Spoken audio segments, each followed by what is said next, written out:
दोस्तों, कोलकाता के आरजी कर मेडिकल कॉलेज में ट्रेनी डॉक्टर के रेप और मर्डर को आज 18 दिन हो गए हैं। लेकिन जैसे ही सीबीआई को लगता है केस सुलझ गया है, वैसे कुछ नई बातें आ जाती हैं, कुछ नया खुलासा हो जाता है कि इसमें एक नया मोड़ आ जाता है। अब 6 लोगों का जो लाइव डिटेक्टर टेस्ट हुआ है, उसमें कुछ बातें ऐसी उभर कर सामने आई हैं जो बातें सच्ची थीं, लेकिन उन्हें दबाया जा रहा था, दबाने का प्रयास किया गया था। जो सबूत थे उन्हें मिटाने की कोशिश की गई थी।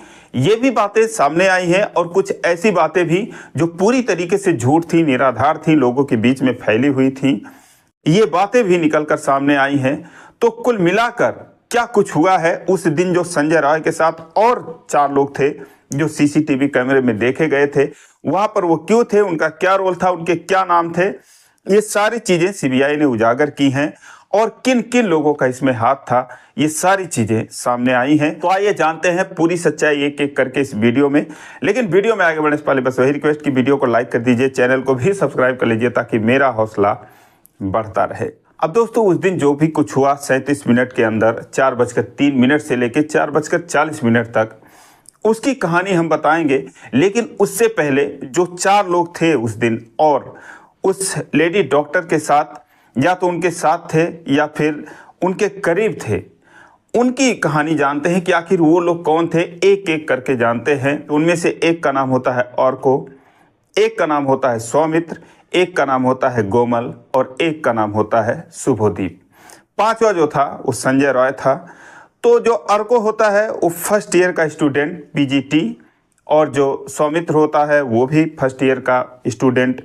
उसके अलावा जो गोमल था वो हाउस स्टाफ था, और जो शुभदीप था वो एक इंटर्न डॉक्टर होता है। इंटर्न डॉक्टर का मतलब होता है दोस्तों, जैसे कि कोई कहीं से पढ़ लिया हो, उसके बाद उस हॉस्पिटल में या तो उसको प्रैक्टिकल की सुविधा ना हो, तो वो दूसरे हॉस्पिटल में आते हैं, बड़े हॉस्पिटल में आते हैं, और उसकी ड्यूटी उस दिन चेस्ट डिपार्टमेंट में थी, यानी कि उस 3rd फ्लोर पे, जहां पर ये तीनों जो जूनियर डॉक्टर थे, उस लेडी के साथ ये 2 और डॉक्टर थे, इनकी वहां पर जो ड्यूटी रहती है। अब दोस्तों, ये जो कहानी शुरू होती है वो कुल मिलाकर 5 लोगों से शुरू होती है, जिसमें 4 पुरुष होते हैं और एक महिला डॉक्टर होती है। वो ट्रेनी डॉक्टर होती हैं जिनकी उम्र 31 साल की होती है। तो जब रात को 12 बजते हैं और इनकी ड्यूटी काफ़ी लंबी चलती है, 36 घंटों की ड्यूटी होती है, तो ये लोग खाने की इच्छा जाहिर करते हैं और उसके बाद वो 12 बजे रात को जाते हैं सेमिनार हॉल में। वहाँ पर ये 12 बजे से लेकर 2 बजे तक रहते हैं और डिनर में कुछ नॉन वेज चिकन करी और रुमाली रोटी मंगाई जाती है। वहाँ पर ये तीनों लोग चाव से खाते हैं। और इधर जो है 3rd फ्लोर पर अभी तक जो नर्सें थी अपनी ड्यूटी संभाली हुई थी, लेकिन वो 12 बजे से लेकर 2 बजे तक वहाँ पर रह जाते हैं। और पूछा गया कि जब अर्को और सौमित्र से कि तुम लोग वहाँ पर 2 घंटे क्या किए, तो उन्होंने कहा कि उस दिन जो फाइनल मैच था जेवलिन का, नीरज चोपड़ा के लिए जब देश दुआ कर रहा था, लाइव मैच आ रहा था, तो हम लोग वही मैच देख रहे थे। उसके 2 घंटे बाद, यानी कि जब 2 बज गए, तो ये हुआ कि मैच ख़त्म हो गया, इंडिया ने सिल्वर मेडल जीत लिया। ये हुआ कि अब आराम किया जाए, तो कौन कहाँ पर आराम करेगा। अब ऐसा नहीं है कि जो वहाँ पर डॉक्टर हैं और 36 घंटे की ड्यूटी है, 48 घंटे की ड्यूटी है, तो उनके लिए सोने के लिए कोई कमरा नहीं है। उनके लिए एक कमरा भी था जिसे स्लीपिंग रूम बोला जाता है। उस रूम में 2 बेड लगे हुए थे, लेकिन उसमें दिक्कत क्या थी कि वहाँ पर पॉलीसोनोग्राफी एक टेस्ट होता है, जिनको नींद वगैरह नहीं आती है, उनकी जांच के लिए उसी कमरे का इस्तेमाल किया जाता था। तो उसमें बहुत लंबा टाइम जाता था। तो ये हुआ कि जो 2 बेड लगे हैं और उसी पर आराम से उनका टेस्ट हो जाएगा। महीने में 2 ही 3 मरीज आते हैं, तो इसके लिए अलग कमरा बनाने की ज़रूरत नहीं थी। तो उस दिन यानी 8 तारीख को एक पेशेंट का वहाँ पर वो टेस्ट हो रहा था, उसी बेड पर लिटाकर, जहाँ पर डॉक्टरों के सोने की व्यवस्था होती है ऑन ड्यूटी। क्योंकि 4-5 डॉक्टर रहते हैं, तो 1-2 लोग सोते हैं, आधी रात को इतने मरीज नहीं आते, बाकी 1-2 लोग अपनी ड्यूटी संभाले हुए रहते हैं। तो उसी दिन उसमें टेस्ट हो रहा था, लेकिन वो बेड भी 1:30 बजे रात को खाली हो गया, यानी कि वो कमरा सोने के लिए खाली हो चुका था। अब रात को जब 2 बज गए और सेमिनार हॉल में तीनों लोग बैठे थे, अर्को, सौमित्र और वो ट्रेनी डॉक्टर, तो ये हुआ कि कौन कहाँ आराम करेगा।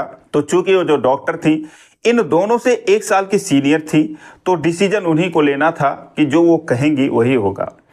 तो उन्होंने कहा एक काम करो कि तुम दोनों जो है वहाँ पर 2 बेड लगे हैं और तुम दोनों मेल हो, जाके वहाँ पर सो जाओ और मैं सेमिनार हॉल में ही आराम कर लेती हूँ। अब दोस्तों उन लोगों ने कहा कि नहीं, आप जो है जाके वहाँ पर आराम से सो जाइए, हम लोग सेमिनार हॉल में सो जाते हैं। लेकिन उन्होंने कहा नहीं, तुम लोग वहाँ पर जाकर सो जाओ।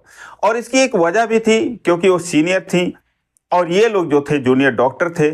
अब रात को अगर कोई भी इन केस होता है, कोई नया पेशेंट आता है या किसी को जो भी एडमिट वहाँ पर रहे थे उनको कोई तकलीफ होती, तो जो नर्सें होती थी वो तुरंत जाती थी स्लीपिंग रूम में, क्योंकि उनको पता होता था कि जो डॉक्टर हैं वो स्लीपिंग रूम में ही मिलेंगे, तो वहाँ से उनको उठाकर ले आती थी।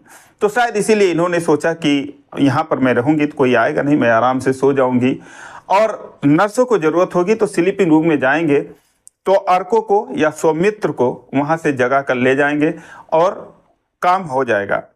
हालांकि उन्होंने ये भी कहा कि कोई ज़रूरत होगी तो मुझे बुला लेना, क्योंकि वो तो वैसे भी ड्यूटी पर थी। तो उन्होंने कहा कभी जब भी कोई ज़रूरत होगी तो मुझे बुला लेना। अब दोस्तों यहीं पर तय हुआ, तो वो सेमिनार हॉल में सो गई और वो दोनों अर्को और स्वामित्र जो है वो चले गए स्लीपिंग रूम में, बेड खाली था, वहाँ पर सो गए। ये सीसीटीवी में दिखा। उसके बाद एक और बंदे की एंट्री होती है रात को 2:45 पे। उसका नाम होता है गोमल। अब जो गोमल था वो हाउस स्टाफ था, उसकी ड्यूटी जो है फर्स्ट फ्लोर पे थी इमरजेंसी में। उसको किसी जांच की ज़रूरत थी, कोई जांच करना था उसको। 3rd फ्लोर पे एक रूम में जाता है, कुछ देर उस रूम में वो जांच करता है और उसके बाद उसमें से निकलकर वो सीधा नीचे चला जाता है 1st फ्लोर पर, जहां पर उसकी ड्यूटी थी। तो उसका जो रिकॉर्डिंग है सीसीटीवी में बस यहीं तक था, इसके अलावा और उसका कभी भी वहां पर वो आना जाना नहीं हुआ।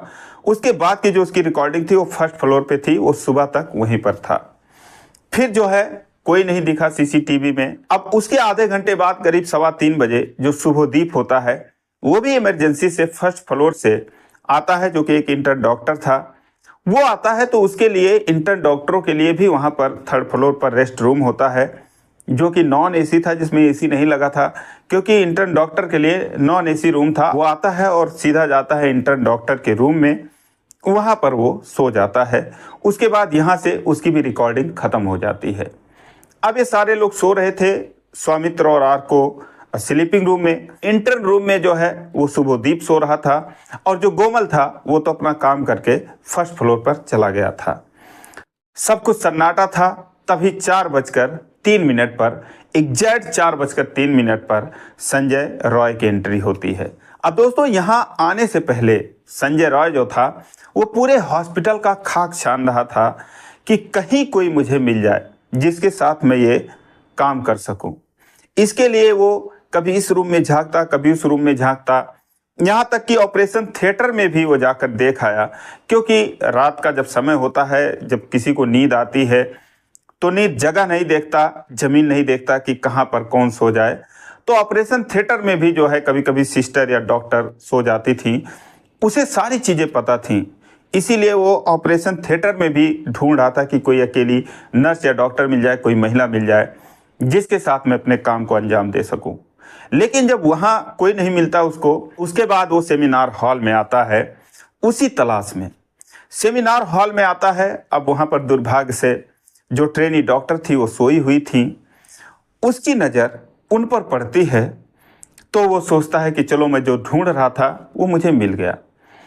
अब जब जाता है और उसके बाद वहाँ पर छेड़खानी करने लगता है, ज़बरदस्ती करने लगता है, तो खूब चीखी, खूब चिल्लाई।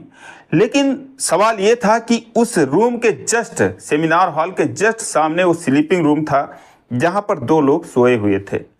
उसके अलावा गैलरी थी, गैलरी चारों तरफ, दोनों तरफ वार्ड बने हुए थे, उसमें पेशेंट थे, सिस्टर्स थी, सब कुछ थे, गार्ड जो है वो बैठे हुए थे। लेकिन किसी तक आवाज़ क्यों नहीं गई, ये सबसे बड़ा सवाल है। अभी तक जो मीडिया में फैला हुआ था कि 5 लोग थे, 10 लोग थे, किसी ने मुंह दबाया, किसी ने हाथ पकड़ा, पैर पकड़ा, तो आवाज़ कहाँ से आती। लेकिन असलियत ये थी कि जो सेमिनार हॉल था उसको पूरी तरीके से साउंड प्रूफ बनाया गया था। यानी कि जब भी कोई वहाँ पे मीटिंग हो, क्योंकि अक्सर वहाँ पे मीटिंग, सेमिनार वगैरह होता रहता था, तो ना तो बाहर की आवाज अंदर आ सकती थी और ना ही अंदर की आवाज बाहर जा सकती थी। तो सेमिनार हॉल को एकदम साउंड प्रूफ बनाया गया था और इसीलिए वो जबरदस्ती करता रहा, मनमानी करता रहा।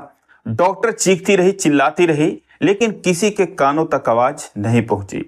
जब संजय रॉय से पूछा गया, कोलकाता पुलिस ने पूछा कि तुमने जो है मर्डर क्यों कर दिया, उसने कहा कि बहुत चीख रही थी, चिल्ला रही थी और ढंग से मैं अपना काम नहीं कर पा रहा था, मेरे लिए परेशानी खड़ा कर रही थी, इसीलिए मैंने मुंह दबा दिया, गला दबा दिया। दोस्तों, एक लंबा संघर्ष चला, बहुत सारी चोटें आई उनको, उसने इस हद तक मारा क्योंकि 4:03 पर वो अंदर आता है, 4:15 पर और 4:40 के बीच में डॉक्टर की मौत को बताया गया। यानी कि 4:03 पर वो आया, 12 मिनट तक, 4:15 से पहले, यानी कि 12 मिनट तक वो संघर्ष करती रही, उससे बचती रही, उससे लड़ाई करती रही, चीखती रही, चिल्लाती रही, लेकिन ना तो अपनी इज्जत बचा सकी और ना ही अपनी जान बचा सकी। संजय रॉय जो है वो 37 मिनट में उसने वो सब कुछ कर दिया जो एक आम आदमी के बस की बात नहीं थी। लेकिन दोस्तों, लाख कोशिशों के बावजूद वो डॉक्टर खुद को नहीं बचा पाई। अब उसके बाद संजय रॉय तो चला गया। धीरे धीरे सुबह हो गई।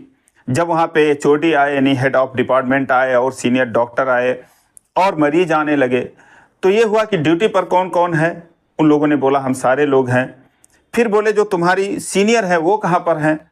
तब जो है अर्को जो है उसे ध्यान आता है कि वो तो सेमिनार हॉल में सो रही हैं। वो भागा भागा जाता है वहाँ पर, क्योंकि वो जानता था कि अभी तक तो उन्हें आ जाना चाहिए था। क्या बात हो गई, वो आई नहीं, इस तरीके से सो रही हैं। लेकिन जैसे ही सेमिनार हॉल के अंदर जाता है और अस्त व्यस्त कपड़े, ऐसे ही एक गद्दे पर लेटी हुई, और उनकी हालत देखकर वहाँ पर जाता है तो अपनी सुध-बुध खो देता है। देखकर वहाँ से भागते हुए आता है और फिर आके बताता है कि ऐसी ऐसी वहाँ पर बात हो गई है। दोस्तों, उसके बाद की सारी कहानी तो आप जानते ही हैं कि क्या कुछ हुआ, कैसे हुआ। लेकिन अब जो नए नए रोज खुलासे हो रहे हैं, अब वो अफवाह हैं कि क्या हैं।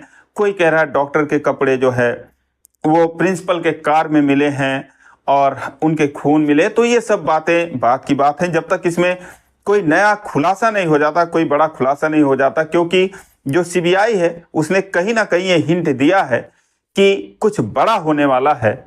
तो दोस्तों, जो भी अंदर से खबर आ रही है कि उनकी कार में ऐसा कुछ मिला है, मेन विलेन जो है वो पूर्व प्रिंसिपल है। हालांकि CBI जो है बहुत सारे एंगल से